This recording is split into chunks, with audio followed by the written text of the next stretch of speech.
Hi, I'm Darren Redmond with Fresno Sports Talk, and I am so excited that I have Day 2 starter Connor Staine with me from UCF, correct? Correct. And I have family who went to UCF. Oh, Tell yeah? me about that before we talk Fresno Grizzlies and everything else. Yeah, I mean, UCF was incredible.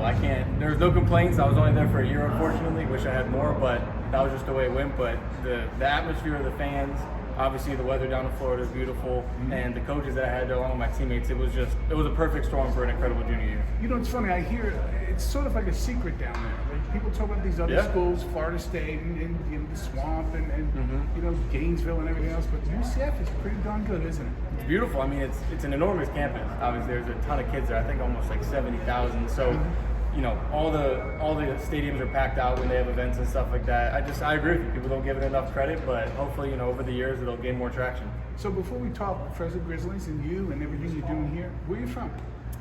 Born and raised in New Jersey, so. This is why I like the guy. I Jersey felt native. New York guy, New Jersey guy. Northeast. Yes, Northeast. And you would agree probably, and now this is no advance warning, the pizza's the same in both places, right? 100%. Yeah, absolutely. You could go to a certain place in New York or a certain place in New Jersey, and it's going to be better. It's But correct, they're all correct, going to be yes. around the same taste. They're not going to suck. Not at all. But now, anywhere outside of those states, Of we course, got to of course. make some adjustments. Yes. To the scoring. And how awful is it when you're out here or somebody, and we love it here, don't get me wrong, but when they don't fold their pizza?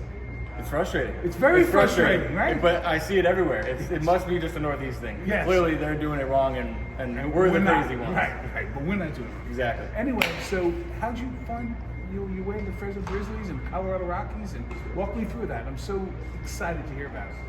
Yeah, I mean, it was a crazy ride. I had a long trip from playing 2 years in Maryland and then making my way to UCF. So you were a Terp. I was a Terp. Nice. 2-year Terp, you know.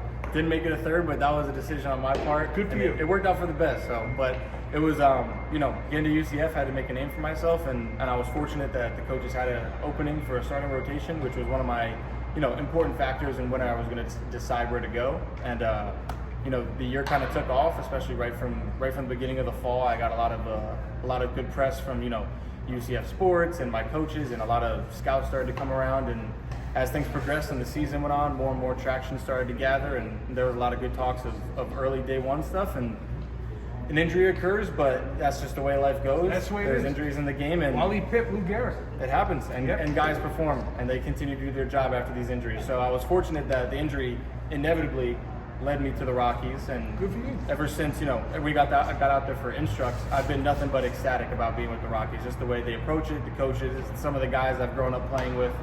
It's just been a great combination for I me. mean, look, you're with an organization that's on the come, solid. Colorado Rockies, I mean, this is legit. Oh, yeah. And they do things right. So, you know, I asked this question of the day one starter. What is your rituals that you do on the day that you're on the pitch? Do you have anything specific you do? I definitely have a couple. Share with us, just us and everybody out there. Just everybody else, which is fine. They're going to see me do it anyway. But I mean, before the game, it's a lot of, you know, happy-go-lucky. I like to enjoy my time with my teammates, which is just how I traditionally do things. But when I get to the field and we're about 2 hours away from game time, I'll always put in headphones, and I have a specific playlist that just has my, you know, pre-game listening, and that's kind of what I'll use to visualize and prepare for my game. I always wear the same slides, or sliding shorts. I always wear the same ones for start days. That's just, for me, a comfort feeling. Sure. And then I always have the same pre-game right before I pitch meal. It's always 2 bananas and then a water with an electrolyte packet in it. Nice. So it just makes me feel comfortable going out there. I can use all my energy. And then when I get out there, on my game day hats, I always write "Burn the Boats" on the top, inside the brim. Right. Just kind of like a motto I follow. I love that motto. That's very. It's been my favorite for a long time, so very good. I've kept it going ever since I've kind of got to college. So on the field, last question: are you a chirper or are you just quiet?